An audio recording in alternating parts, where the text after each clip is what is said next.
Hello everyone. Today I will be featuring the final version of the Worcester. They've updated the deck armor, they buffed it from 25 to 30 millimeters, and this is going to be the final one. I don't even need a VIP sign for this one, or a WIP, aka work in progress sign, because this is the final version we're going to be seeing. Now the ship sits at 45.4k health. The matchmaking, as you can see, a lot of Des Moines, a lot of Kronstadt, the carrier. We'll see how this goes. It sits at 45.4k health, which honestly puts it at the lower end of tier 10 cruisers. Only the Minotaur and the Zao have less health, but those have other mitigating factors when it comes to survival. In the Zao's case, very trolley armor, and of course it has excellent long-range performance, which means, well, it's not going to be eating as much damage. The Minotaur, on the other hand, has, well, the monstrous heal, of course, and the ability to slot smoke, which are its mitigating factors. So survivability is always going to be an issue in the Worcester. The armor is also extremely underwhelming. It's got 25mm plating just about everywhere except the deck armor that I mentioned earlier. This means the bow, the stern, the upper belt are all going to be overmatched by 380mm shells and above. This obviously includes pretty much all high tier BBs that you're going to be fighting. In fact, it even includes some failed division tier 7 battleships. So the 30mm plate can of course bounce 429mm and above, meaning in effect you're still going to be vulnerable to Yamato, Musashi, Republic, Conqueror, 457 variant, and of course the HE version of the Conqueror. So, and even though you can, I mean, technically you can bounce stuff like Montana and Grosse Kurfürst AP, because this plating is only limited to the top part of the ship, I would still not recommend it, because all it takes is a shell landing on, well, bow, stern, upper belt, anywhere, and it's going to be an automatic overmatch, and you're going to eat that massive damage. So, and potential citadels, of course, as well. So with the combination of the low HP pool and no special heals, this means that open water gunboating is kind of questionable. I don't really recommend it at all in this ship. The torpedo belt is 19%, which is actually pretty good. You match or beat pretty much all of your competition, but because once again your health pool is so very low, you really don't want to be eating these torps anyways. Eating a 20k damage torp when you have 45k health, very much not advisable. The citadels does sit above the waterline, so if you get broadside in this thing, you will absolutely get punished for it. It doesn't sit quite as high as the Des Moines citadel, but you only have 127mm armor plating on the citadel, which means if you mess up your angling, pretty much every single cruiser you face will be able to citadel you at almost any range. I'm pretty sure like the big AP hitters can just citadel you across the map very easily. Now, as you've probably seen, I've already shot down 23 planes, and this is of course against the Midway. The AA on the ship is monstrous. I'm not even particularly spec'd into the AA. I'm running a very standard cruiser setup, which means I'm spec'd into AFT, and I have the AA range upgrade. So, and that's all you need. These planes are just evaporating. Just like with the Minotaur, by using this Captain perk, AFT, and of course the range, you can buff the long range aura to 8.6 km range. The difference is of course that you are able to slot defensive AA, which gives you a massive boost. In fact, if we compare them, the 8.6 km aura with identical builds to the Minotaur deals 133 DPS for the Worcester, whereas it deals 130 for the Minotaur. The 7.2 km aura deals 381 DPS compared to Minotaur's 347. So even without defensive AA, the Worcester has better AA than the Minotaur. But of course, because you have access to this consumable, you don't need to spec further into AA. You don't need to spec stuff like manual AA or BFT, because all you need to do is pop the consumable and you just become this ridiculous plane shredder. Because of this AA power alone, we're absolutely going to be seeing the Worcester in we're absolutely going to see it in AA divisions with carriers, stuff like Hakuryu Minotaur, Worcester divisions or Des Moines, Worcester, Hakuria divisions and so forth. They're absolutely going to be happen, and I feel sorry for any high tier carriers that are going to be running into this thing because it's so terrifying. Oh, I'm actually gonna get some citadels under Des Moines. He's just within range. Trust me, the AP penetration, not very good on this ship. I will get back to that later though. Anyway, of course the combination of this incredible AA and the American radar power, it means I'm pretty certain we're going to be seeing the Worcester in competitive gameplay, especially in tournaments like King of the Sea, which allows for carrier play. I mean, you put the Worcester on one side of the map, and with the combination of AA and radar, you can pretty much deny all spotting on an entire flank all by itself. So absolutely a lot of competitive value. And of course the legendary upgrade for this ship, as I have mentioned before, it includes the duration of the radar, the defensive AA and the hydro.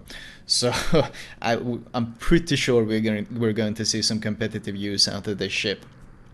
Now the firepower, which you have been watching here, well, the ship boasts 6 turrets, 2 guns each, for a total of 12 152mm guns.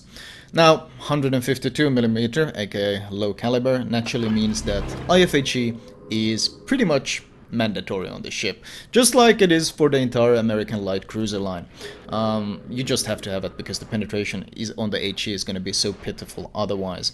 The range is 16.7 kilometers. And I see no reason to extend that range because, well, you struggle to land shells at 16 km. Trying to extend it even further just seems like a complete waste of time. So the initial HE shell velocity is also pretty slow, 812 meters per second. The AP is 762, standard American values there. But because the shells are so light, it loses speed even quicker than Des Moines shells. So honestly, if you used to the Atlanta, that's pretty much what you're going to be dealing with. It does give you some advantages though, as you can see in the game right now. I'm able to lob shells over this island without any issues whatsoever, and the Richelieu who thinks he's safe, well, he's being farmed from behind the island. So that's worth keeping in mind. I'm using AP here, but this ship is this Des Moines is actually more than 9.5 kilometers away, so I'm not able to citadel him. You don't have the pen at this range. I will get into this pen in just a bit. With flanks, you can reach a 10% fire chance. Of course, if you slot the demolition expert, you can reach even more, but that's a bit questionable. But the 10% fire chance combined with the sheer amount of shells you can spam, as you can see, means that you're actually a pretty good fire starter. The AP is good against broadsides, but talking about the penetration, you need to be getting pretty damn close. Worth noting is that the Worcester AP shells do have a higher croup than the other American light cruisers. It has 2,692 croup compared to, for example, Columbia's 2,445. So even though the shell weight is identical, I think both these ships have 59 kilogram shells. It's most likely done for balancing reasons by wargaming. Still though, if I had wanted to punch through the citadel of, for example, this Des Moines, I need to be within 9.5 kilometers. In fact, I'm showing you the penetration right now. You can see the chart. In comparison, I've added the Des Moines shells, so you can see the comparison between this penetration and the Des Moines penetration. Also worth noting is that the Worcester does not get the improved AP penetration angles that the heavy American 203mm guns get. So don't expect to be penning the same way as you do in the heavy American cruisers. Maneuverability wise, the handling is pretty okay. It's more sluggish than the Minotaur when it comes to taking off and stopping in general, but it does a pretty decent 34.6 knots with the speed flag, 33 without. It won't be catching a Zao, but you're also not going to be hunted down by a Hindenburg. So you're kind of in the middle of the pack. The turning circle is 740 meters. Once again, doesn't really match the amazing Minotaur, but it's still a pretty good value. With the rudder shift module, you can get the rudder shift down to 6.5 seconds. But I'm not entirely sure if this is the best option, because the ship does benefit quite a lot from the acceleration module, because as I mentioned, it's so very sluggish at taking off, stopping and so forth, so the acceleration module would help significantly there. I think that's going to be something of a personal choice in the end, which one people end up choosing. So, and of course, finally we have concealment. The concealment on the ship is excellent. With the full stealth build, which I pretty much recommend on all cruisers, you can reach a 9.5 kilometer surface spotting range and a 7.2 km air spotting range. So this naturally means that, well, you have American radar, which is 9.9 kilometers. So this means that you can radar from concealment, and it also means that if you're sailing around and you suddenly get spotted, you can instantly respond by popping radar and spotting the destroyer that is spotting you. So very, very strong concealment, extremely valuable. Of course, if you do slot the legendary module, you will be giving up some of this concealment, which is why it's kind of a questionable one, and we'll see how much use it gets. The 7.2 km air spotting is also extremely powerful, simply because, well, you got 8.6 km AA range.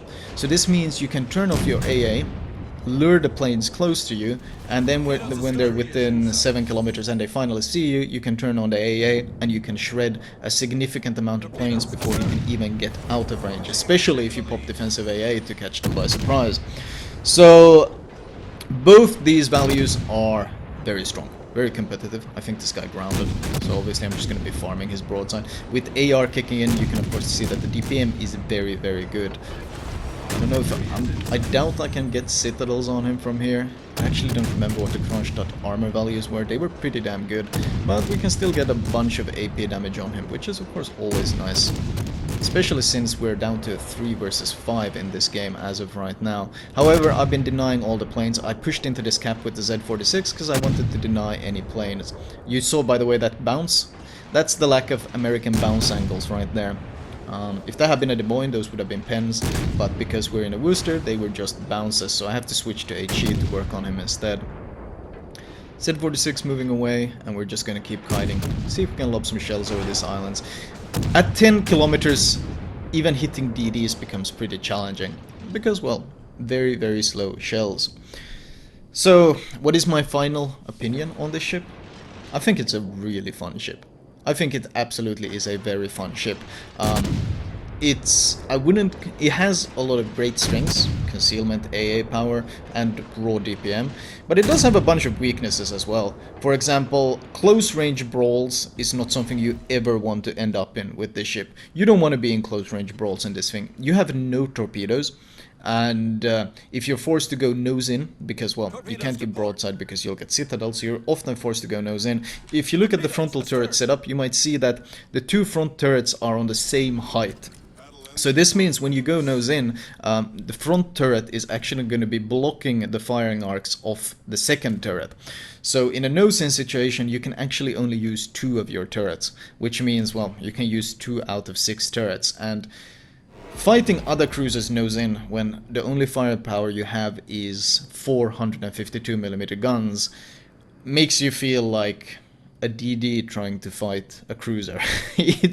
It's very, very brutal, and it makes life very hard. The lack of torpedoes also means that battleships have no issues YOLOing you. Battleships might be hesitant to rush around a corner to kill a Minotaur because they know that the torpedo threat is significant. Against the Worcester though, well, you can just boost around the corner and you can just blap him. There's absolutely nothing you can do about it. So this ship is very weak at both close range and long range. This is pretty much the ultimate mid-range specialist. Very, very good at mid-ranges thanks to the DPM, the AA, the concealment, all of this. But forced to brawl other ships, you're gonna struggle.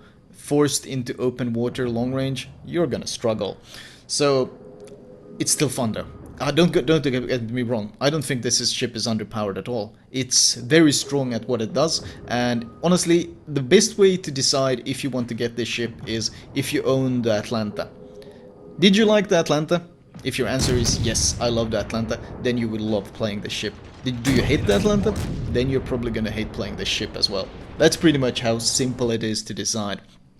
The game does run out. The points, I think we reach 1,000 points, and we get a victory out of this game. 176k damage. Sorry. Worth noting, of course, is that your damage values will vary greatly depending on the map. Maps with a lot of island cover like this one, excellent for the booster.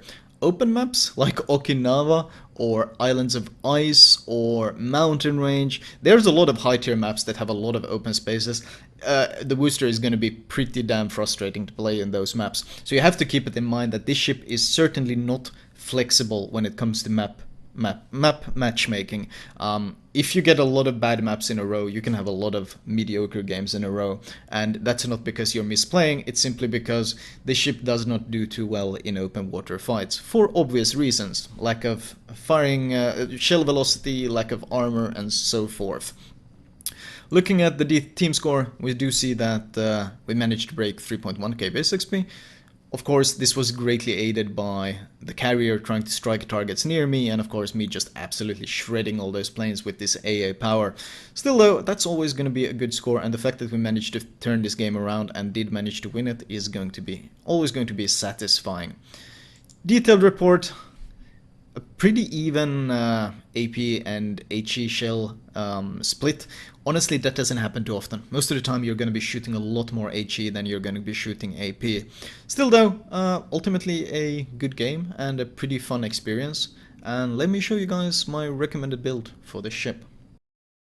Right, as usual, let me start by showing off the usual build I run. Now I do run all of these consumables as premium, but if you really can't afford it, I would recommend at least run the heal as a premium and radar, because these are such strong tools.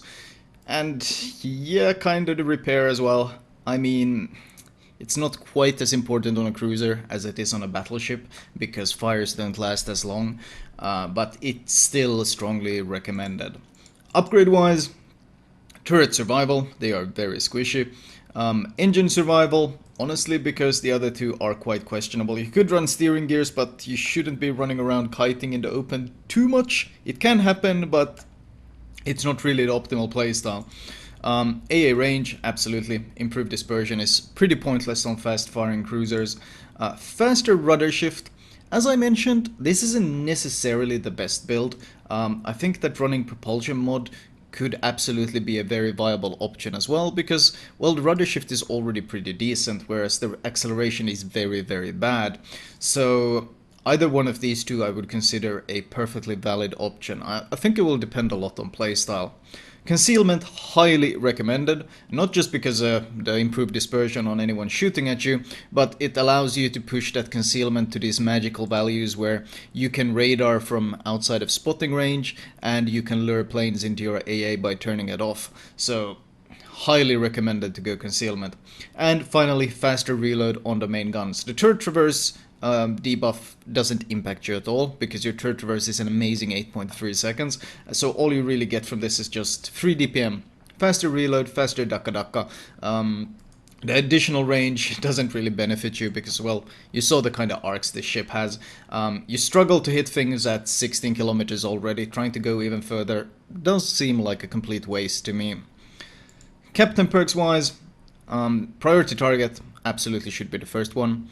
Follow it up with AR. You don't really need any of the other tier 2 perks because, well, you're a cruiser that has already great turret traverse. You don't use smoke, so Adrenaline Rush by far the best ability. You have so many consumables, including a heal, including a radar, so Superintendent is pretty damn straightforward here as well. Following it up, I would say, honestly, maybe IFHE first, because it's so damn valuable and it gives you so much more additional DPM. followed instantly by concealment expert, followed by advanced firing training, and then once you got a point over, put it into preventive maintenance, because once again you got some pretty squishy turrets, and you will see them getting knocked out quite a lot. Flag wise, well, I can show you guys the premium camo. It looks like this. Oh, it doesn't really want, this UI doesn't really want to let me right click. There we go. Now I can show it. This is the premium camo. I mean, if you're gonna play this ship a lot, if you want your tier 10 Atlanta, then the premium camo is always a valid option.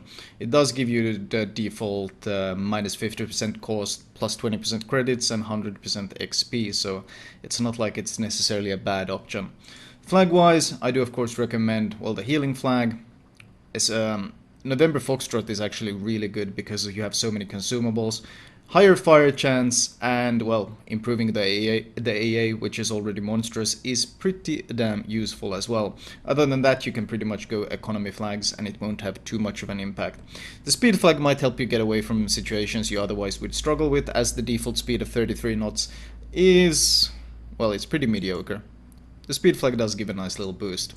Anyway, oh, let me actually show you the citadel as well, since I did mention it in the commentary and you guys probably want to see it. Here is the Worcester citadel. As mentioned, it extends above the waterline, so if you do give broadside, you will get punished.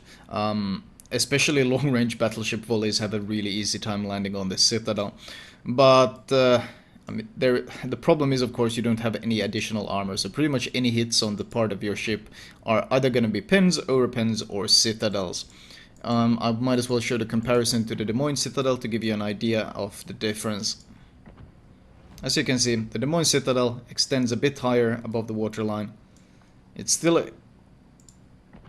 not nearly as bad, but in return, of course, thinner armor, and yeah, you're still gonna get punished. Trust me, I've experienced it. It's not fun. Regardless, that was my Worcester commentary. I hope you guys enjoyed it, and I hope this guide helped you guys make up your mind if you want to get this ship or not. Worth mentioning, by the way, a lot of camos have this visual glitch. You might see it. You see how the camo highlights the citadel? Like it's cutting off exactly where the citadel is, and this is kind of annoying because this makes it very easy for the enemy ships to know where to aim. Oh well. Regardless, hopefully that will be fixed sometime soon. I will talk to you guys later. I hope you guys enjoyed this commentary.